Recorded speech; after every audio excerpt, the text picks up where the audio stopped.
Welcome. It's the Daily Objective. Jonathan Hoenig with you from Chicago. Many people say it's the news capital of the world, but these days, you could even say it's the objectivist capital of the world because we've got so much exciting programming coming to you from the Ayn Rand Center UK, from Chicago, from New York, from all over the world, oftentimes bringing you scholars. Welcome. People like James Valiant, people like,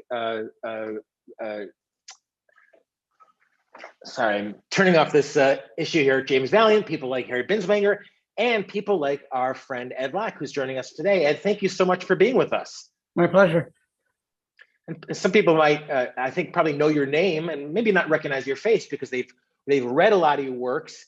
Ed is actually a very well-known, not actually, but he is a very well-known psychologist. He has developed a whole area of psychology known as goal-setting theory.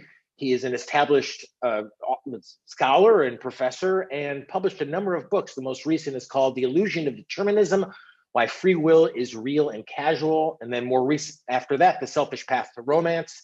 And he's also a member of the board of directors of the Anthem Foundation for Objectivist Scholarship. And he's, I think it's pretty safe to say, been a part of the Objectivist movement for quite some time. So, it's just wonderful to have you on the program. Ed, this is your first time with the Ayn Rand Center UK. I think I've been on with Razzie before on Romance. By the way, I need a correction. I'm no longer doing Anthem. Okay, all right. I'm off of that board. All right, good. Well, in the past, and you're busy with a lot of other things. In fact, one of which is very astute critique. And of all your accomplishments, we could have you on, at great lengths to just talk about your professional work. But, we have you on today, in particular, to talk about a pretty interesting critique that you wrote about a word that is kind of inspires a lot of, or a name, I should say, that inspires a lot of interest and a lot of oftentimes anger amongst a lot of people, and that is Steven Pinker.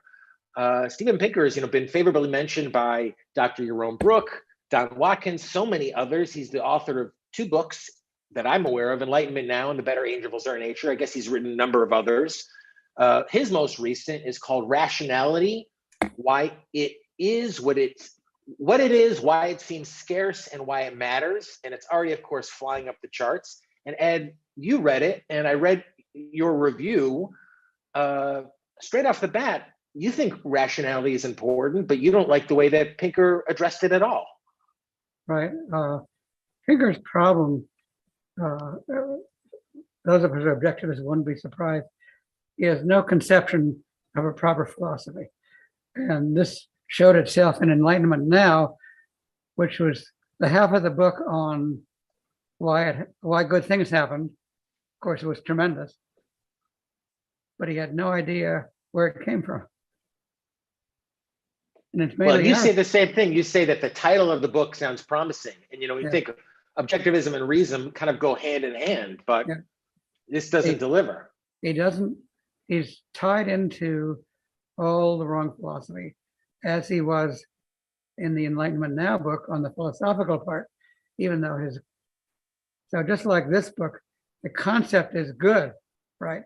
Reason really is important, and more important than ever in a society that's kind of collapsing into rampant emotionalism from every direction, and both parties and online things like Facebook. It's really a disaster. So one could have hoped that this would be a tremendous antidote, but it fails. He doesn't get the job done. Starting with, he doesn't. Am I right? Just interrupt you for 1 second. Am I right? At one point, Miss Rand was asked about why she asked why she's an advocate for capitalism, and her answer was, in effect, she's an advocate for capitalism because she's an advocate for reason. Mm-hmm. And I mean, so you open your review with kind of establishing the importance of reason, especially now. Right, but he doesn't know even what it is. He doesn't even have a proper definition. He defines it as the use of knowledge to attain goals, which is way, way, way too narrow. Versus the objectivist, which is the integration of the material of the senses into concepts and following the law of contradiction and the like. So that's the fundamental definition. He doesn't know what concepts are. He's a very subjectivistic view of concepts, sort of vague resemblances, doesn't know how concepts are made, how they're validated, And when he applies this to morality, it's even more disastrous because his moral concept is the golden rule. That's a Hey, you mentioned that, his whole thing was, do unto others as you would have done unto yourself. But that's pretty common, Ed. I mean, that's and what's wrong with that, right? I mean, I'll play devil's advocate for a moment. The idea that you wouldn't want somebody to steal from you, so don't steal from them. That seems to make Rand talked about the importance of common sense. Isn't that common sense? The problem with it is that the golden rule has no content. Doesn't talk anything about virtues at all. So let's take the example you gave of not wanting to be robbed. Well, according to his view, you could have the view, if you were a mafia member, rob and be prepared to be robbed. You rob and I'll rob better than you. Kill and be prepared to kill, and I'll kill better than you because I'm a tougher guy. There's no principle involved. And for objectivism, of course, we start with life as a standard and reason as one's means of survival. So the basic principle of morality, the foundation, is reason. Reason as man's means of survival, and reason as the larger encompassing thing of all the other virtues, which are applications of that, honesty, integrity, productive pride, and the like. So I have to say, I'm kind of surprised to hear him deficient in this. I mean, as I said, I haven't read any of Pinker's books, but as I understand, and I hear Dr. Brooke and others talk about, better angels of our nature, for example, being such an exuberant praise for man, and I guess I thought implied by that was reason. But from what I'm hearing from I have not read that book, and I don't know what he means by it. But I'm suspicious because by nature we don't have angels, and we're born tabula rasa, so we have to acquire a philosophy for a living. So it's not innate. You make the point too, and I'm quoting you now from your review. It opens with tricky logic problems, including the infamous goats behind the door problem, which I had to look up. That's what the you don't know that one? That's they call it the Monty Hall thing, right? Too. It's like you get door number 1, and then you want door number 2. That's been going around for like 10 years, driving people crazy, and it actually is quite difficult. When I first did it, I was completely wrong. I had to consult with 2 scientists to get my mind straight and figure out, he was right. But part of your critique writ large is that he spends a lot of time, as you say, on prisoner's dilemma and rock, paper, scissors. That's not how people live their life, but that's how he seems to structure decision making and morality. These kinds of problems that he brings up are fun problems. They're not the kind of thing a normal person would encounter any more than the lifeboat problem, or who would you throw out of the boat if you're starving? Ayn Rand even talked about that, I think, but that's not how you approach the topic at all. So he's already in the set of modern philosophy and all its consequences.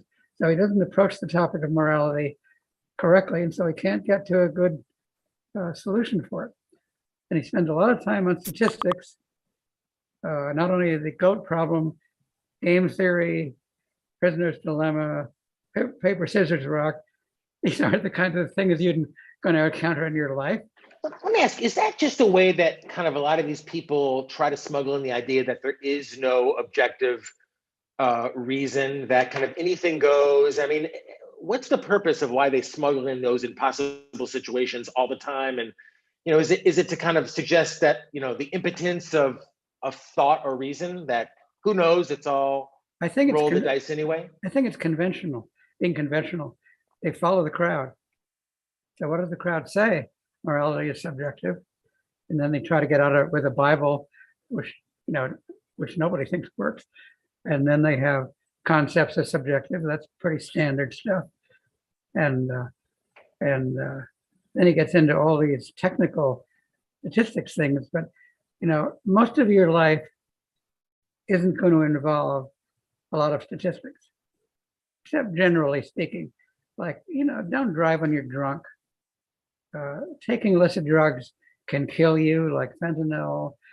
Uh, uh, uh, if you want to have a relationship with another person, you better have moral character so you can earn their love by having virtues and stuff like that. So that's the kind of stuff. And then things like, well, you have to support yourself. So what do you have to do? That's rational. How do you support yourself? You learn skills and you get an education, and then you find a job that you can do, and then you become expert at it if you can. And then how do you live with your money? You try to earn enough to live, and then you save the money. But Ed, where's Pinker in contrast to anything you're saying there? That's what where is he against any of that? He doesn't talk about stuff like that. Doesn't talk about stuff like that. How to earn a living is really important in life. So it requires the virtues of objectivism, requires reason applied to life, requires acquiring knowledge, using that to achieve goals, which requires career and being good at your job, he talks about these things where you, what was it called? The cookie marshmallow problem, where could you postpone gratification to get 2 marshmallows instead of 1 marshmallow?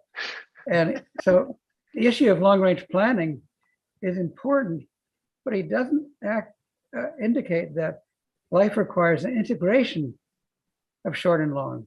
You don't do just long, otherwise you'd be dead. You don't do just short, otherwise you could die next week. It doesn't ever get into integration of short-term and long-term. Again, by reason and planning. So let me ask you, we have Mary Aline on the super chat who, thank you for the contribution, asks Dr. Locke, do you still think that the book is worth reading? I gave it 2 stars out of 5. That's pretty low. That's the most I'm going to give it. There's a few parts of it that are kind of interesting, but on the whole, he doesn't have what it takes.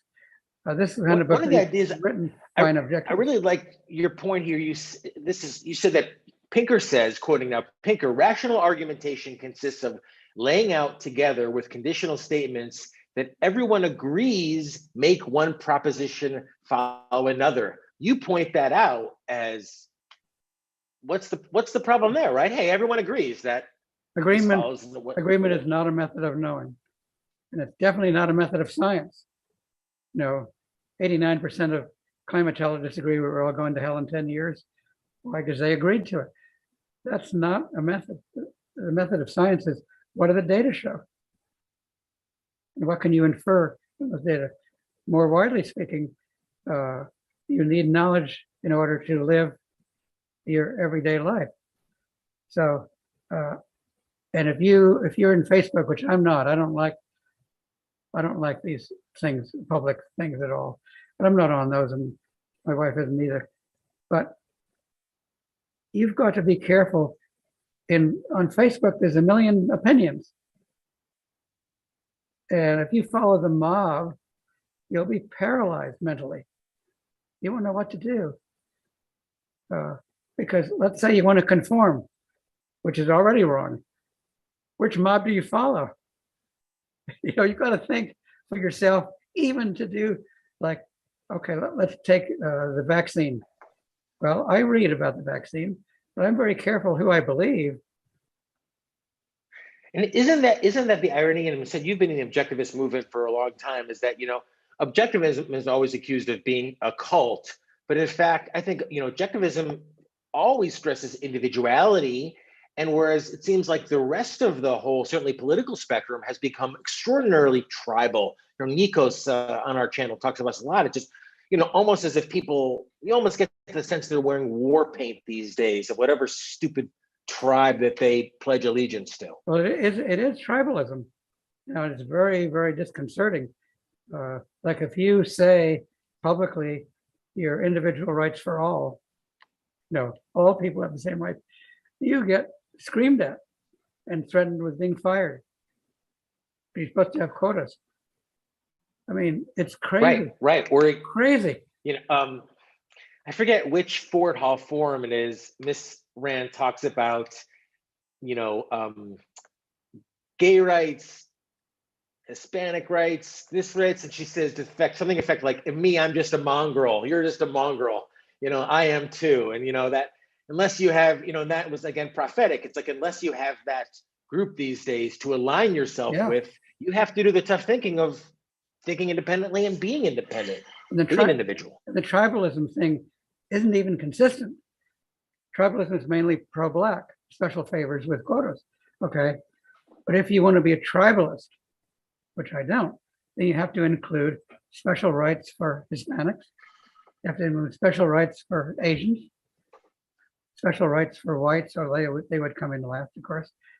Special rights for people from Eastern Europe, special rights for immigrants, special rights for people with mental disability, special rights for the overweight. Or you could just as Ms. Rand would say, focus on the smallest minority.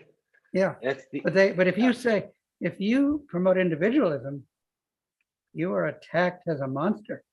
Mm-hmm. You are attacked as Don't you care about? I wrote a short paper on individualism as an antidote to racism to explain actually how you do it, not just saying it. And I said, let's start with a mistake. Colorblindness is not the way to go. You can't be colorblind because color is from perception. Sense perception. So you can't do that. You can't say, he's Black. No, I didn't see that. He's not Black. I'm going to cover my eyes. That's ridiculous. So colorblindness is a completely wrong approach. So I propose in that article, which can be found on Capitalism Magazine site, is character awareness. Now, character awareness requires thought. Color perception is perception, and it's automatic and it's unconscious. But character analysis and ability analysis requires thought. Yeah, it's funny. You're speaking of questions of race, and you mentioned that Pinker quotes Martin Luther King on the issue of race, but he misses kind of saying in effect a black mark on America. They miss the bigger point. He misses the best statement Martin Luther King ever made, which is, by the way, in my Capitalism Magazine article. It says, "Don't look at the color of the skin, look at the content of character." I think now he's hated for it, even by Blacks. I'm not sure. I don't think he would be accepted anymore. But it was the correct statement. And if you expand that to say, look at the content of their ability to do a job, then even better. But if you say all lives matter, which is the correct statement, then you're accused of being a racist. Now, Black Lives Matter is correct. That's all right, but it's not inclusive. So the best statement is all lives matter, regardless of who you are. You can't say that. I mean, you can't although I don't recall Ms. Rand saying all lives matter, certainly not Black Lives Matter, but she, talks in my memory so often about life and your life as the standard. Well, everyone has equal rights. Yeah, exactly. And it just, we're going to go check out your article on Capitalism Magazine. Also, Ms. Rand's obviously on racism and kind of refresh those fundamental issues. You started talking about Pinker being off on philosophy, and you end your review saying Pinker ends, now you're talking about the end of his book, ends by espousing many types of human rationality, all useful examples. It would be great if people were more rational, but that is a matter of philosophy, subject on which Rand is much better. Maybe to Mary Lean's point that ultimately Pinker misses the mark here. He misses the mark in everything. He doesn't have a correct definition of reason. He doesn't have a correct concept of what a concept is and how you validate them. He doesn't mention free will. Now, free will is very important because that's your ability to use the rational faculty. Okay, so as soon as you talk about the capacity to think, you have to bring in free will. He doesn't talk about self-esteem. He's a psychologist. He never mentions self-esteem. A lot of irrationality is to protect fake self-esteem, which I've written about, of course, as Ayn Rand has. So he doesn't bring in the causes of emotions. He talks about emotions. He doesn't know where they come from. So it's the proper role of emotions in life, which have a role, versus the role of reason in life. So he doesn't have. Well, actually, the popularity of Jordan Peterson, the popularity of Pinker, the kind of the Main Street popularity, they don't have a comprehensive philosophy like Rand does. You know, again, devil's advocate, how do you explain their Main Street popularity? Well, Pinker is trying to, what's the other guy? The Canadian. Peterson. Peterson is trying to revolt against a lot of bad cultural issues. For instance, he seems to be for individualism, but he doesn't have a full philosophy. For instance, he doesn't have a good concept of ethics. He doesn't fully understand. He's against racial quotas, which is good. He doesn't have a clear concept of individualism. He doesn't have a good theory of self-esteem. He doesn't have a full theory of how reason functions. I think in the place when he went to the Objectivist conference, he said, I think he agreed with the issue that he agreed with the Hume's principle, you can't get an ought from an is. He agreed with it because he defaulted to Hume, but it's wrong. I was at that. He was on stage with, so you were there. Dr. Brooke, Dr. Salmieri, and it was I'm sure it's available on the Ayn Rand Center or on the Ayn Rand Institute. It didn't work out very well. Salmieri got suckered into a sidelight issue. I thought it was tremendous. That was exciting. Now, Mary-Aline wants to follow up, if you don't mind. Okay. Questions. She asks, you're just comment about color blindness. Mary-Aline says, I thought color blindness was a metaphor for not taking color into account when judging people, not that we should deny our senses, right? Colorblind meant that, as you said, you judge people. I know what you mean. It was a metaphor, but it's a very bad one. Why? Because the focus is on a negative, ignoring color. That doesn't help you become unracist. And the whole approach, don't be racist, doesn't help people. You want to treat people right. You have to have a positive, which is look at their character and their virtues and their knowledge and their abilities. And that's a process of thought. So even using a metaphor like that is very, very misguided, I believe. You think this is we're kind of getting a little off track here, but in terms of perception, if you will, on this issue, do you think it's wrong to say, well, I know how someone looks, they're this color or that color, but I don't know anything about them? Yeah. It's like, I know that he's white or has red hair, but I don't know anything about him. Exactly. That's the way you need to approach people. And you learn about them through conversation as a starting point. And to thoroughly know a person you can learn something in 5 minutes. Say the person's completely an irrational idiot or disgusting. But to learn them in depth, if you want to keep going, can take months or years, especially in romance. So you have to acquire knowledge gradually and then integrate it into more broad abstractions. So you have to get above the perceptual level right away. We have you on obviously to talk about your review. And is that going to be published on Capitalism Magazine? I'd like everyone to read that. Where is that going to be? Oh yeah, I have a lot of articles in Capitalism Magazine. So this one's called Using Reason as what's it called? Individualism and Reason as Antidotes to Racism. And what about the Pinker article? That'll be on there as well. The Pinker article is an Amazon review. Okay, good. We'll go out and check that and read the whole thing. It's about 800 words. It's very well written. It's incomplete. I could have said, I've told you a lot more than is in there. I didn't want to keep going for 5 pages on it. So, so I have stuff on Capitalism Magazine about American slavery, why the 1619 issue is completely dishonest and historically wrong. I have one on socialism, why socialism is actually fundamentally nihilism and why that is. I have an article on how dictators think and how you appraise a dictator, and why the UN is completely farcical institution. So that's a great resource. Now it's Mark DeCuna who I believe yeah, runs that or has been involved with that. So definitely check that out. Check out your articles. I mean, there's, and so much, Ed, of Dr. Locke, what you've been so extraordinary at is applying objectivism, and especially with your work about relationships and love. People think of Ayn Rand and love or sex, and they just think, oh, well, she didn't like homosexuals. And they don't know that there's like this whole area of study about romance and about love and about the importance of relationships. And you explore that in a lot of your work, your private practice, and your book as well.